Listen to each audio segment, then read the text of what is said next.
This video is going to cover inserting a peripheral IV, hanging fluids, and DCing of the IV once it's complete. So before we would start, you want to do your AIDA, you want to verify your orders. Before inserting an IV into anyone, you want to verify with the patient that they haven't had a mastectomy, that they don't have a dialysis access in the arm that you're going to be inserting in. So after all that's done, I can move forward and start inserting the IV. So you're going to have several supplies. This will be for our IV. You should always have a flush. They can come in 3 mLs, 5 mLs, or 10 mLs. You're going to want to have your extension set. This is what's going to connect to the IV, to the catheter we're going to insert and then attach to the syringe. And then you're going to have an IV start kit. So I'm going to do hand hygiene. I'm going to put on some gloves.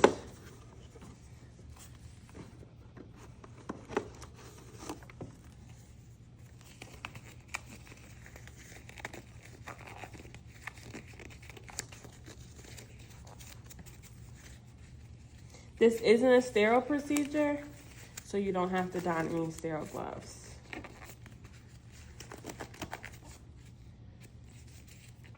Now that I have my gloves on, I'm going to start opening up my kit. So inside your kit will include your tourniquet, tape for securing the IV once it's in. So I'm going to open the tape because once I'm done and I want to secure it, I'm going to have gloves on and it's going to be hard to open. So I'm going to leave that open. There is iodine and an alcohol pad. Your institution may choose several different things to use. They may also use CHD. For the purpose of ours, we're going to go ahead with the alcohol. There's gauze in the event that you missed the IV and there's any bleeding. And then this is called a transparent dressing.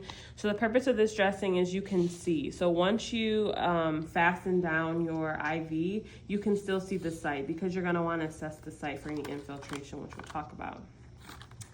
And then this is for you to label what type of IV there is, when the last time the dressing was, or when the dressing was placed, and when it was inserted.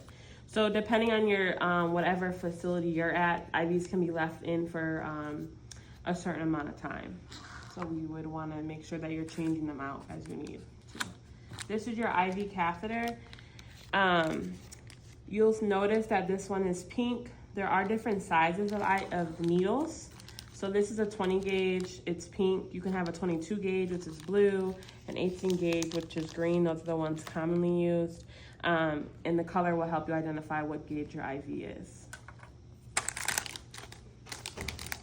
Lastly, this is the J loop, or you may hear it called an extension set. This is where you can input medications. Before you attach it to the IV, it does have to be flushed. So you're going to attach your flush here. All this is air, right? So we would want this flushed before we connect it to our patient because you can't infuse your patient with air. So you're going to see me push down on the plunger, flush. You're going to want to get this air out so you can commonly flick and the bubbles will go to the top. And then you have an extension set with no air. You're going to save this for later. Now that that's all set up, I'm going to put on the tourniquet. You're going to want to put the tourniquet on the upper part of the arm. Consider this the crease of the elbow, so we're going to go above that. You can only leave your tourniquet on for a limited amount of time. So you don't want to leave it on for an extended amount of time because you are cutting off blood flow to the rest of the arm. So once you have it on, you want to be diligent about looking for a vein and completing the process in a timely fashion. So as you can see here, you should be able to feel a vein. In a human, it'll feel squishy. Like you can flatten it, and then once you let go, you'll see the vein reinflate. So that's how you know you have a vein. If you palpate the vein, what you believe to be a vein, and it has a pulse, you would have an artery, and you should never put an IV in an artery. So I'm going to opt for this one. First, I'm going to clean it in up and down vertical pattern, and then I'm going to go the other way. And before you can insert any needles, this has to be dry. That's how you know the alcohol is done and the area is disinfected. It can take up to 30 seconds. On the mannequin, it's going to dry a little quicker. Okay, so then once I have found my vein, I'm going to open up my needle. So a few things about this. This is your needle tip here. You'll see that at the top, it has like a little opening and it's on a diagonal. We call this the bevel. You want it to be up. On top of here is a plastic catheter, like a straw. So what's happening here is you're using this needle to access the vein. And then once you access the vein, you're using this little notch here. You're going to push this forward because the straw is what's going to be left behind in the patient, and the needle is going to come all the way out. So don't do this, but for education purposes, I want you to see that this is the only thing left back in the patient. In order to get the needle to retract, you hit this white button and the needle is going to retract into here, and you'll see that once I poke the patient. So now that I found my spot, I can't touch the spot once I decided. So once I've decided this is my spot and I clean the area, I cannot touch it again. So I have to insert this without touching the site. You want to go at like a 30 to 45 degree angle. You don't want to go directly in because you're going to go through the vein, and you don't want to be too like at anything less than a 30 degree because you're at risk for going on top of the vein, and then you're going to puncture the skin only.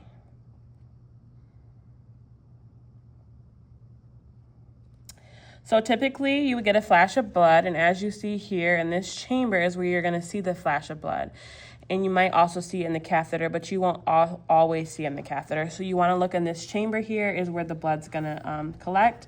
Once I see blood, you can stop. And what you're going to want to do is push that nodule again in, and at the same time pull the IV needle out. Some IV catheters will auto-occlude, meaning the blood will stop here once I pull the needle out. Some are not like that. So this is one that is not like that. So you're actually going to have to hold the vein as much as you can. Pull this out, retract your needle. Pull your tourniquet because you're done. Now that you have blood, we believe this is a good IV, you're going to go back to this extension set. You're going to take this off. You don't want to take this off before because this protects it from getting any bacteria in. So sometimes it is hard to maneuver. You're going to attach this to this catheter.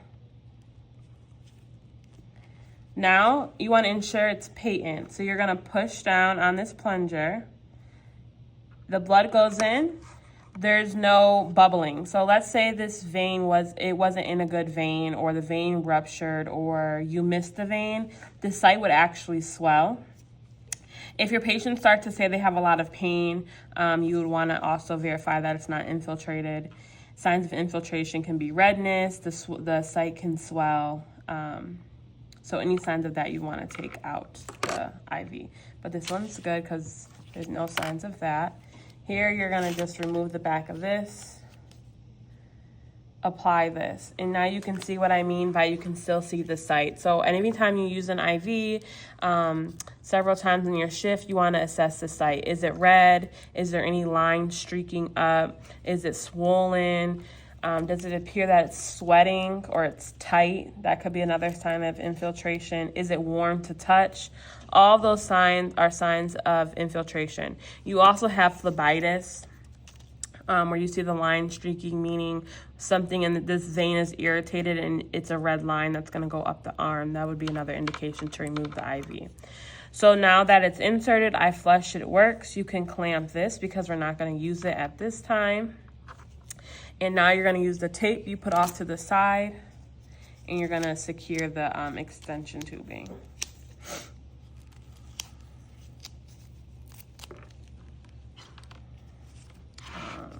I would secure it like this, and then at the base.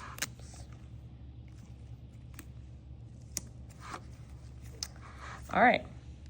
So now we're going to go into priming a bag and infusion.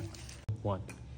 All right, now we're gonna review infusions, infusing fluids, and other medications that can be given intravenously. So there's two options. You can do it to gravity, meaning you would prime this bag and hook it directly up to the patient. You can do this for medications that are going to be infused fast or not critical medications, but most medications, especially if you're getting a med, it's going to be on the IV pump. And we're going to go over how to program the IV pump. So first we're going to just start with a normal bag of fluids here. The doctor ordered a bolus, meaning it's going to infuse quickly. This also is not a sterile procedure, but you do want to try and keep things as clean as possible because everything is going to be going into the patient and we don't want them to get any bacteria in. So first I'm going to do my hand hygiene. I verified my order. I identified my patient. I did my AIDIT, all of that. Once you do your hand hygiene and get your gloves on, you're going to open up your tubing here.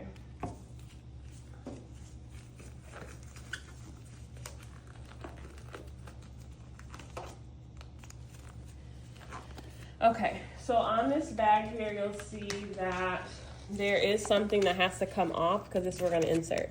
Whenever you see this soft rubbery portion, we never mess with this. This is for pharmacy to add things to the fluid if they want. So we are going to take this off.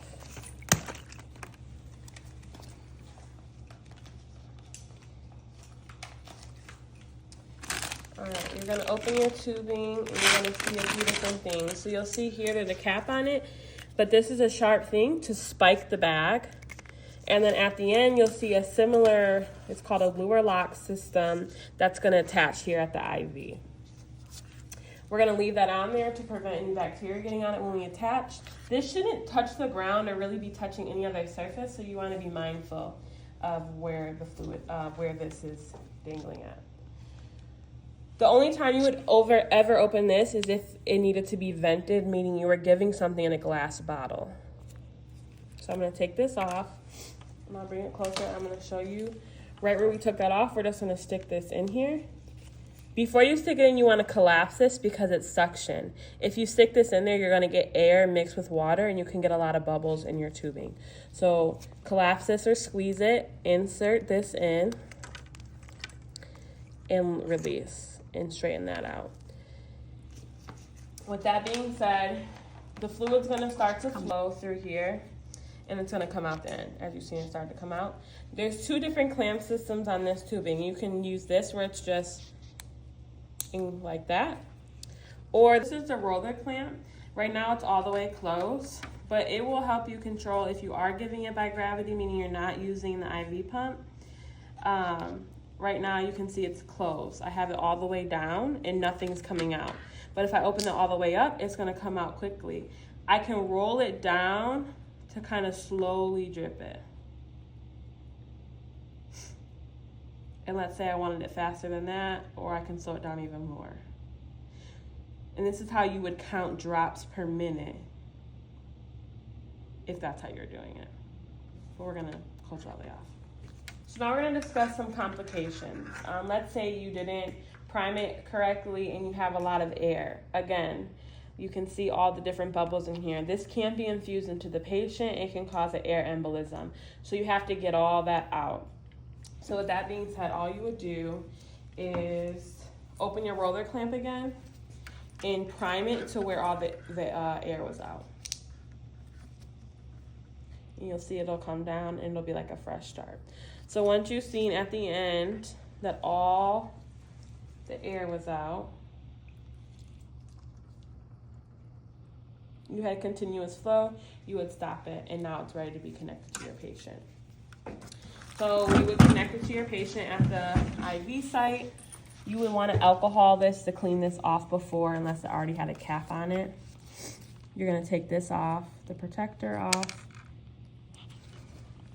connect it there, and then open your flow, and it will infuse into your patient. Now we're going to discuss infusing fluids using this pump. Before we start, when we use the pump, we're always going to use basic infusion if you see the pump and you see medications at your institute, they may use that feature, but that's not what we're going to use here. So I already primed my tubing for the infusion pump. You will note that there's some added features on this tubing that's not on the other one because this is what's compatible for the pump. So whenever you're using a pump, you have to use the special tubing for the pump. They do beep. You can silence them, yellow button.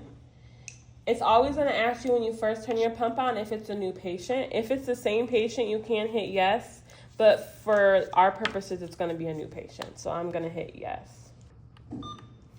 It's going to ask you if this is a medical surgical unit. You're going to hit yes. So for your patient ID entry, you're just going to hit confirm. Sometimes if this pump belonged just to your patient, you could put their patient information in, but we're just going to hit confirm and move forward. So now you see where it just has A and it's asking you to select a channel. So these are your channels. You can put we're going to put the IV tubing in here. You can have multiple channels to run multiple things at one time, but each medication or fluid is going to be programmed individually, and they need their own channel. So we only have one channel available. So we're in our channels A, and you should be able to see the A here. But first, we're going to put the tubing into the channel. So as you see here, again, we're protecting the end of this because we don't want this to touch the ground or any other infectious surface. So once we have it open, that's as much as you can open it. This is the top. Meaning, as you can see here, this is the part that's closest to the fluid. So this is your top, and this is the bottom that's going to go in here. It's going to look like this. You can do this if you would like, but you don't have to. But you can. You're going to do it once it gets in the pump. When you do that, it is going to open this to allow fluid to come out, so you're going to want to close it here if it's not already closed. This part goes to the top here. You're going to push it in. This part goes inward into the bottom, so blue to blue. You're going to push that in here. If the white part wasn't already pushed in like I did earlier, you would have to push it in here. And then you're going to roll your finger down here to roll the tubing through this little hole here. Then once that happens, it's going to beep because it wants you to close the door.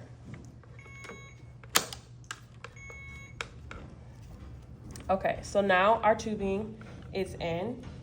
Then you're going to hit channel select because you want to tell the computer here that you want to use this channel. Again, here we're going to use basic infusion. This is normal saline. Our order said to give 1,000 mLs over, and the doctor wants you to give 1,000 per hour. So your rate is how quickly you're going to be giving it. So if the doctor wants 1,000 mLs per hour, here under rate, you're going to select rate and hit 1,000. The pump may only allow you to do 999. So let's say we're going to do, instead of 1,000, let's say we're going to do 900.